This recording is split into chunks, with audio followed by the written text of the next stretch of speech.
Bonjour à tous et bienvenue sur Red League. On se retrouve aujourd'hui pour le 3e épisode de la série à Liverpool. Comme vous l'avez vu sur le titre ou la miniature, on va parler aujourd'hui de Fabinho. Juste avant de commencer la vidéo, n'hésitez surtout pas à lâcher un like ou à commenter. Ça m'aide énormément pour le référencement. Vous le savez déjà, vous connaissez la chanson, donc je vais pas vous embêter avec ça. Nous, on commence la vidéo tout de suite, mais avant ça, générique.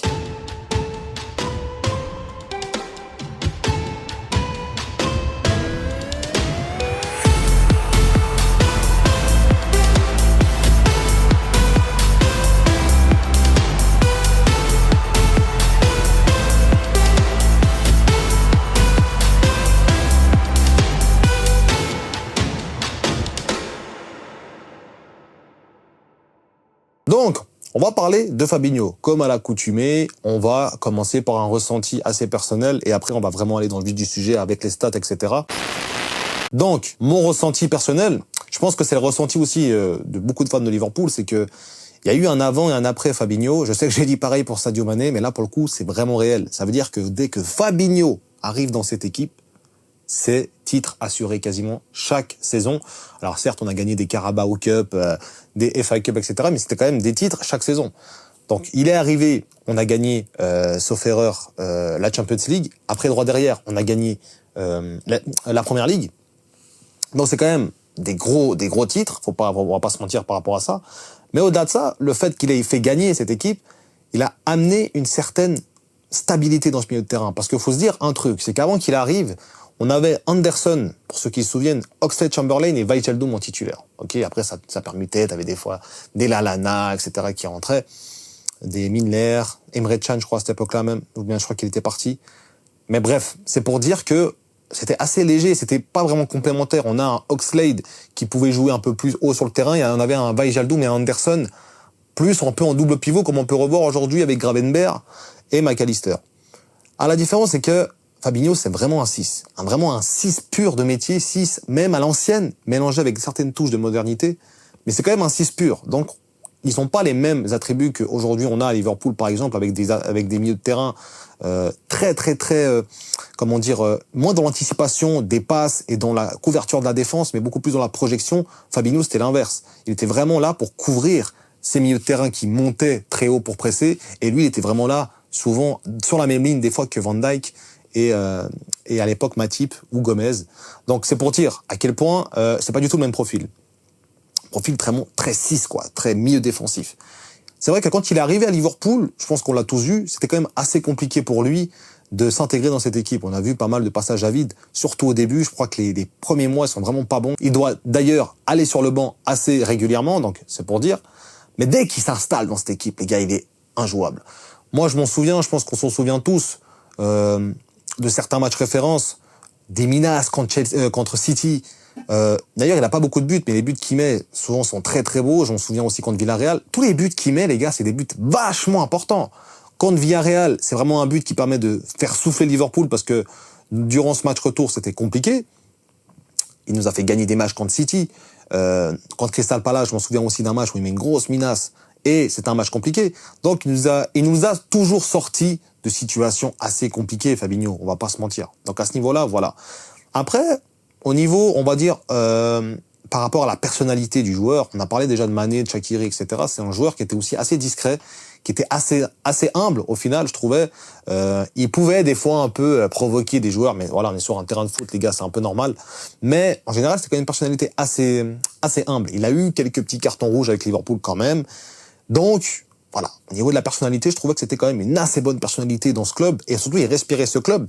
D'ailleurs, je voulais vous montrer une déclaration qu'il avait faite, je crois, juste avant de quitter le club. Donc, sur la déclaration, il disait « Vous avez une petite idée de ce que c'est quand vous êtes à l'extérieur. Mais lorsque vous êtes à l'intérieur, vous savez vraiment pourquoi ce club est spécial. J'ai la chance de jouer pour Liverpool et vivre dans ce club est quelque chose de très bien. C'est très spécial de jouer pour ce club, et j'espère que je jouerai beaucoup plus de matchs, a-t-il confié. Sous contrat jusqu'en juin 2023, etc. C'était vraiment la période où il était à deux doigts de partir. Et je crois d'ailleurs que c'était l'année où il est parti. Donc c'est pour dire à quel point Liverpool, le projet Liverpool n'a pas souhaité le garder, parce que c'est vrai qu'il était un peu en perdition ces dernières années. Il est souvent remplacé, vraiment pas bon. Quand il était pas bon, Fabinho, ça se voyait à 2000 à l'heure, les gars. Ça se voyait à 3000 à l'heure qu'il était pas bon. Et quand il était bon, bah on le voyait aussi. Là, c'était vraiment, il n'y avait pas de demi-performance, c'était soit bon, soit vraiment pas bon. Et quand c'était vraiment pas bon, on le tapait dessus, ce qui était normal. Mais c'est vrai que les dernières saisons, c'était assez compliqué pour lui. Après, par ses aptitudes, on peut dire aussi qu'il était quand même assez polyvalent. Il pouvait jouer défenseur central, il pouvait jouer milieu de terrain défensif, donc il y a quand même ce truc vraiment défense, quoi. Ça, on va pas se mentir. Mais il était aussi capable, une aptitude qui m'a toujours fasciné chez lui, c'est comment il tirait les pénaltys. En fait, dès qu'il tirait un penalty, c'était vraiment clair et net que c'était dedans. Il y avait même pas de discussion. Il tire un penalty, c'est dedans. Basta, c'est goal. Et ça, c'était vraiment impressionnant. Et avec une telle déconcertance, le gars, il en dirait qu'il allait, acheter du pain, quoi. Je sais pas, le mec, normal. Il est là, bam, des fois petite panenka, des fois petit piqué, des fois vraiment bien placé, tout le temps avec du calme. Et ça, c'était vraiment incroyable de le voir comme ça. D'ailleurs, je crois que Salah avait dit dans un interview que c'était assez impressionnant comment Fabinho tirait les pénaltys. Donc ça aussi, pour un milieu de terrain, c'était quand même un sacré atout, parce qu'on voit aujourd'hui, par exemple, des Rodri, Ballon d'Or, pour moi, c'est mérité, etc. Mais pas autant capable de tirer des pénaltys comme Fabinho, par exemple. Donc c'était vraiment une aptitude propre à lui. Et à Monaco, il était vraiment on va pas dire un symbole, mais il était quand même vachement important pour cette équipe de Monaco. D'ailleurs, je crois que quand il part de Monaco, c'est quand même un peu plus compliqué au milieu de terrain, on va pas se mentir. Donc voilà, en général, pour le ressenti, je trouvais que c'était un joueur très très important. Comme j'ai dit, il y avait un avant et un après. C'est pour ça que j'avais vraiment envie de faire cette vidéo sur Fabinho, parce que pour moi, c'est un joueur à mentionner dans cette équipe de Liverpool, dans cette ère Klopp. Donc, quand on voit ce Fabinho, au ressenti, vous me direz vous votre ressenti en commentaire, mais pour moi, en tout cas, c'est vraiment super positif. Donc, on va passer, si vous le voulez bien, directement un peu au match référence et aux statistiques à Liverpool. Donc, très difficile de juger un milieu défensif avec des statistiques offensives. C'est pour moi d'ailleurs assez absurde. Je pourrais vous parler de ces duels gagnés, etc.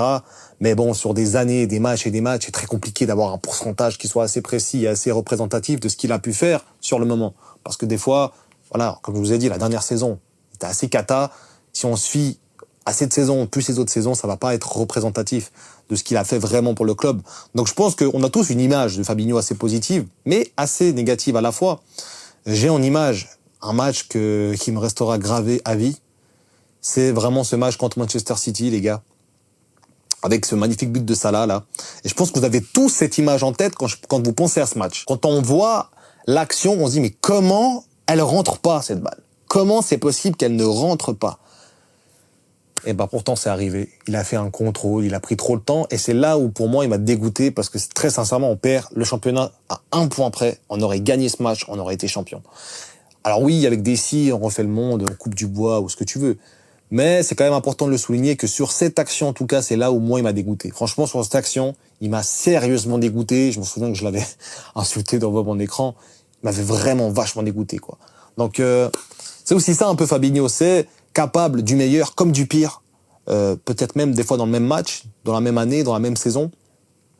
Mais quand il est à son prime, c'est vraiment le game changer. C'était vraiment un game changer, faut quand même le dire, un ratisseur de ballon. On va voir d'ailleurs tout de suite ses statistiques. Donc on voit des statistiques assez banales.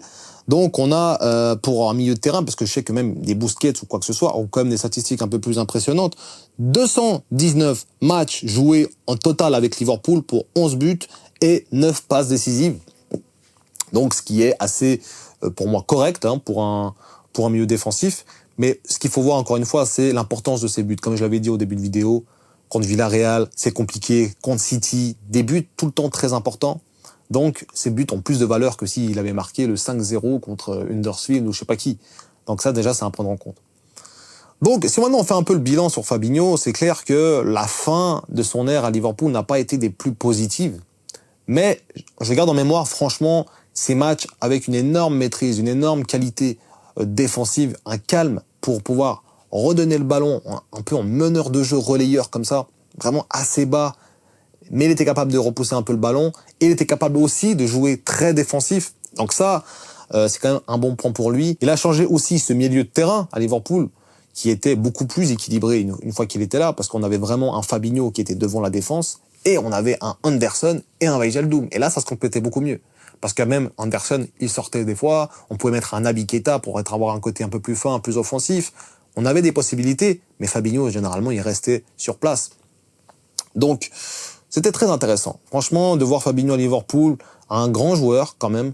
Alors, je dirais pas que c'est un joueur qui va marquer à vie l'histoire de Liverpool, Mais pour moi, il reste quand même gravé parce qu'il y a quand même un élément qui change, c'est que dès qu'il arrive, on gagne quasiment tous les trophées possibles. Et c'est quand même grâce à lui, grâce à son équilibre, grâce à son talent, parce qu'il arrive quand même à Liverpool. Il n'est pas tout jeune non plus. Il a quand même 26 ans, je crois, donc quand même, c'est pas tout jeune. Il avait quand même entamé bien sa carrière avant d'arriver. Et dès qu'il est arrivé, Klopp l'a transformé aussi en un joueur assez exceptionnel. À son prime, il était vraiment très très fort. C'était un des meilleurs à son poste. Mais je pense que ce qui fait qu'il n'a pas franchi ce cap, c'est un peu ce côté où tu voyais que le mec, il venait au foot, il venait jouer au foot, c'était pas sa vie, c'était vraiment parce que c'était son taf et il kiffait ça. Et c'est pas comme par exemple, tu vois, un Ronaldo, un Salah, un Messi ou n'importe où, le football, tu vois, c'est leur vie, quoi. Et je pense que Fabinho, on l'a vite vu, et d'ailleurs, il s'est barré en Arabie Saoudite prendre un gros chèque.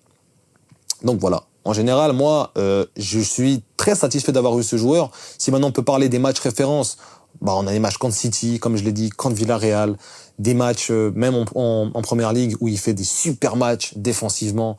Je pense notamment à un match contre Chelsea où il a été monstrueux. En général, il a une pléthore de matchs références. Donc déjà, ça, c'est très positif pour un joueur.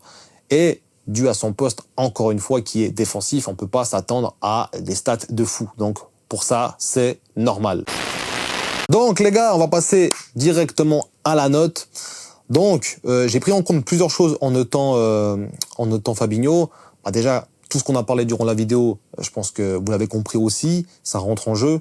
Et surtout, par rapport aux d'autres joueurs qui ont joué à Liverpool, qui pour moi étaient plus marquants, peut-être pas forcément dans la capacité à gagner des titres, mais dans la figure du joueur.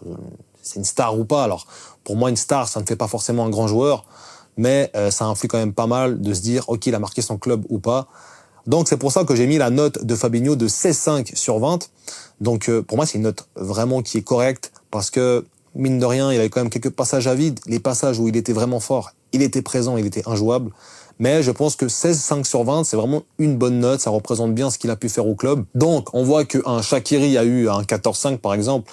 2 de plus, ça me paraît vraiment pas mal. Faut se dire aussi que Shaqiri, j'en avais parlé aussi dans la vidéo, donc n'hésitez pas à aller voir la vidéo si vous l'avez pas vue. Mais sur Shaqiri, j'avais aussi dit que Shaqiri, c'est quand même comme un phénix. Il était mort, il s'est ressuscité à Liverpool. Donc c'est aussi ça pour moi qui a fait qu'il avait une grande note, parce que il a pas beaucoup joué, mais il était très important. On n'est pas là pour parler de Shaqiri, mais c'est pour dire et un peu justifier, on va dire, la note de Fabinho, et qui pour moi méritait 16,5 sur 20. Donc voilà les amis, j'espère que la vidéo vous aura plu. N'hésitez pas à me dire en commentaire ce que vous avez pensé du passage de Fabinho à Liverpool, ça m'intéresse énormément. N'hésitez pas encore une fois à lâcher un like si c'est pas déjà fait. Nous on se retrouve très bientôt sur la chaîne pour une nouvelle vidéo. D'ici là, prenez soin de vous et surtout n'oubliez pas...